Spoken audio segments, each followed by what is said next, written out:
Spring. Today is Wednesday, June 10th, 2015. I'm Fran Duvall, your host for this morning, and I have as our first guest our own supervisor on the Board of Supervisors for the Lee District, Jeff McKay. Hello. Hello. Thank you, Fran. Thank you for having me this morning. It's a pleasure to represent Green Spring and always great to come join you on the show. You've been around this area for a long time, representing us in one way or the other. Yeah. In fact, I was born and raised in this area and was first elected to the county board representing Green Spring in 2007. And I'm wrapping up my second term, and hopefully we'll be going back for a third 4-year term. So, yeah, we've a lot of history here and a lot of good accomplishments. And we have an election coming up in November. We do. Just for this reason. We do. To re-elect you. Well, thank you. They have term limits on the county board? We do not, Okay. but we do run every 4 years, and so it's not every 2 years like a lot of the state folks. But the entire Board of Supervisors is up this November, including the chair. Right. Okay, there's your chance to tell us, for our area anyway, what's going on, and also for the whole Fairfax County. Sure. Well, it's a busy time. There's a lot going on always during the summer with great festivals and civic events. We have our farmers markets that are up and moving at Springfield Town Center and Kingstown nearby here. Summer concerts every Wednesday night at Lee District Park, free to the public. All the way through August is a great opportunity to get out and hear some great music. We have the World Police and Fire Games, which is a big event for Fairfax County, but also a big event for us here in Lee District. On July 1st, 2nd, and 3rd, there'll be firefighter competition challenges at the Springfield Town Center right around the corner from here that are free to the public, a great opportunity to go out and cheer on our Fairfax County teams, but also see first responders from all over the world coming to Fairfax County this summer. It's not only Fairfax, Virginia, it's the United States. It is. To host these games. Yes, it's a huge opportunity for us in Fairfax County to showcase our community to the world. People from all over the world come to this. 10,000 competitors will be in the area, so it is a massive event, second only to the Olympic Games in terms of size and scope. Wow.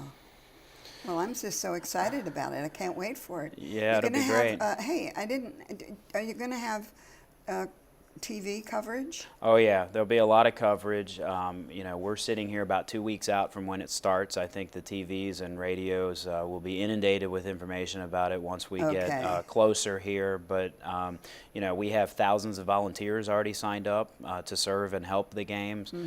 Thousands of hotel rooms already booked. The event competitions are filling up fast with competitors. So in 2 weeks' time, we'll be ready to go. And this has been something that's been in the works for many years, and it just wasn't thought of last year. We had to put in a bid and win that bid the same way the Olympics are done, competing with cities all over the world to get them to come to Fairfax County. So this is truly once in a lifetime opportunity for a lot of us to see this competition right here in our backyard. That's great. Won't be much work done those 2 weeks or however long it lasts.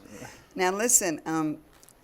What else? I know one thing that I'm excited about is the opening of Wegmans. Yes, I think you and legions of people. Another thing that's been in the works for many years will open this weekend, this Sunday morning at 7 a.m. and they're expecting 25,000 people on the opening day. I'm with you. It will look the same the second and third week as it does on the first day, but it's a really exciting time for our community. Getting a Wegmans store is really, a signature retailer. They only go to the highest quality locations, and it's a stone's throw from here. But also important for me from a land use perspective, it's built on an old construction debris landfill. And so not only were we able to close a landfill that's no longer needed and was a nuisance for the community, but we've transformed it into a Wegmans and a shopping center. Ball fields for our athletic teams will be built on the site too, as a way for the developer and Wegmans to give back to the community. There'll be other stores and restaurants in there, office buildings. So it is a robust center that will become really the go-to place, I think, in our end of the county. Certainly, Wegmans draws people from all over the region to their stores. So we're really excited about it. The transportation will work. We put a lot of time and effort into widening some of the roads, putting in safe turn lanes and traffic signals to get people in and out of there, because it is a big traffic generator. But the other thing is it's right next to Fort Belvoir. Yeah. And so it provides a great opportunity, too, for people working on the post to come out there for lunch, to do some shopping. It's in a great location. Is that whole, maybe I should know this, but I don't, the whole complex have a name? It's called Hilltop Center. Okay. I think most people always refer to it as the Wegmans Shopping Center. Okay, In the well- same way we now have Springfield Town Center. Many of us who have been around a long time are still mistakenly calling it Springfield Mall. It's just, it sticks in your mind. Yeah. But it is called the Village at Hilltop Center. Okay. Okay. So those are excited to have that opening this summer is exciting. We've gotten a lot of road work done. There's going to be a lot of repaving happening in the community this summer. I know I've heard from a lot of residents here concerns about the condition of roadways, potholes, safety of people when they're out in their vehicles, and finally VDOT is getting the money that they need from the state, because that's not a county operation but a state operation. Finally the money is flowing down to maintenance. And so a lot of the resurfacing that you'll see, we fought hard to get, make sure we get our fair share here in the Springfield area, but you'll see huge sections of downtown Springfield, all the approaches to the interstates getting repaved, those potholes being fixed. And so this summer our crews will be busy with those things as well. But those are things that have been neglected for a long time. We're playing catch up on getting our roads safe again, and I think we'll see measurable progress this summer for the first time in a long time in that area. Well, that's great. So a lot of excitement around things that are supposed to be being done. I mean, we're supposed to be seeing progress, bringing in road improvements, good retailers, places people want to be. Certainly the Springfield Town Center transformation is a big deal for Lee District. Just this week, another restaurant there opened, and the restaurants and movie theaters there have become enormously popular. We mentioned the Wegmans opening, a lot of road work. I mean, a lot of progress, successful things happening in our end of the county. And of course, we still are very competitive in trying to attract the FBI headquarters to Springfield. Which is also in our district, It is. isn't it? It is. It's in Lee District, right next to the Franconia Springfield Metro Station. And, we're trying hard to attract them here because there's a big old warehouse there now that's not really useful for anything, sitting right next to a metro station. We have to be much smarter about where people work and give them an opportunity to use transit. Our traffic problems are significant. They're not going to get better until we get serious about good land use planning, putting people's jobs in places where they can work near transit. And that's the crux of why we're trying to get the FBI to Springfield. Sure, it's a great feather in the cap of the county to have the FBI located here. But more importantly, it's good for the employees who will work at the FBI to be able to have good, reliable, safe ways to get to work besides just getting in their car.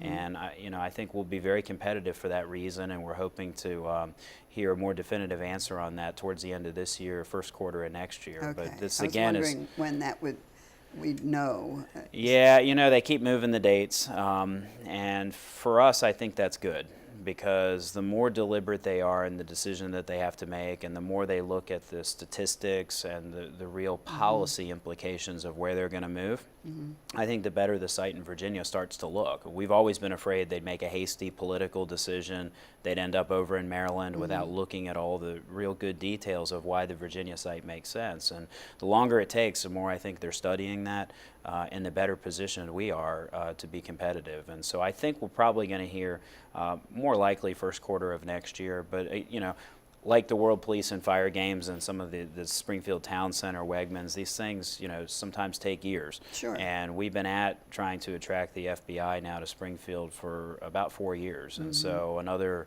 if this gets extended another year or so, that's nothing compared to, the amount of time and effort we put in to get to this point. Now, the buildings are there to be fixed up for the FBI. But is there parking for those employees who drive there? Oh, yeah. Is there an area to park around Yeah, those there will buildings? definitely.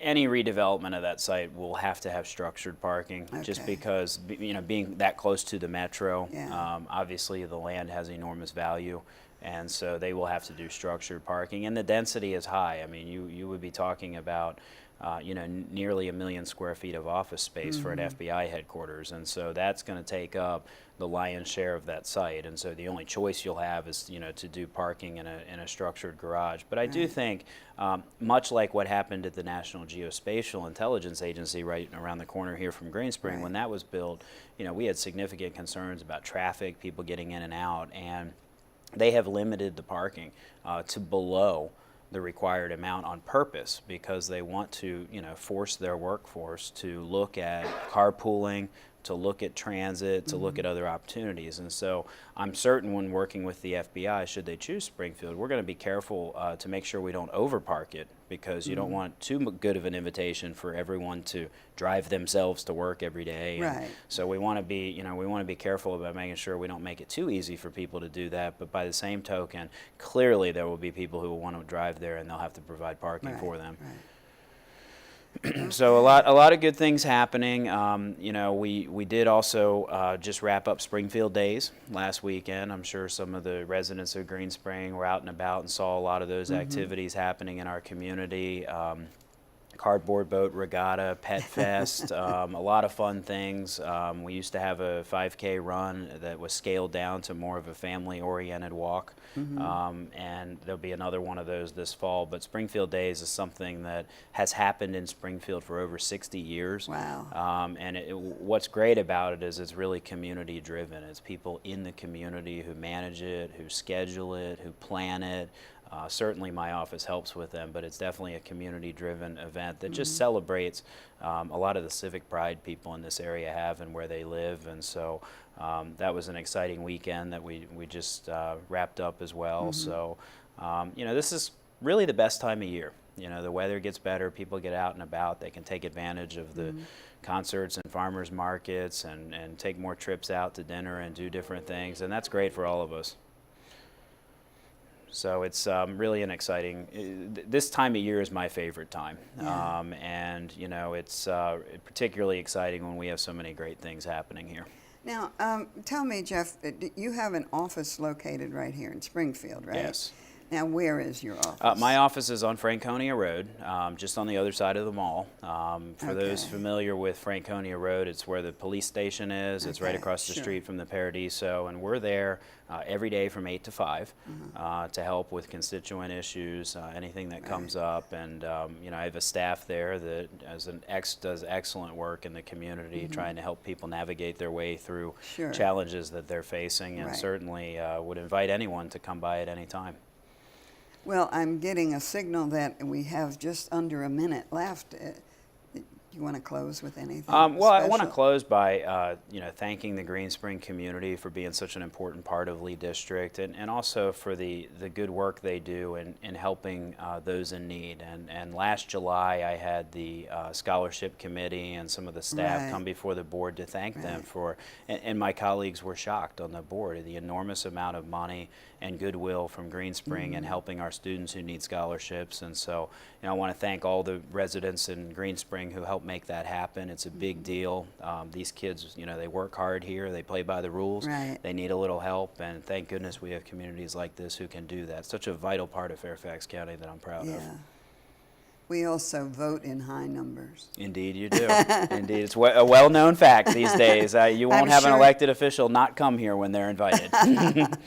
But listen, thank you very much Sure. for coming and bringing us up to date on what's happening. And I'm sure you'll be back lots more. Anytime.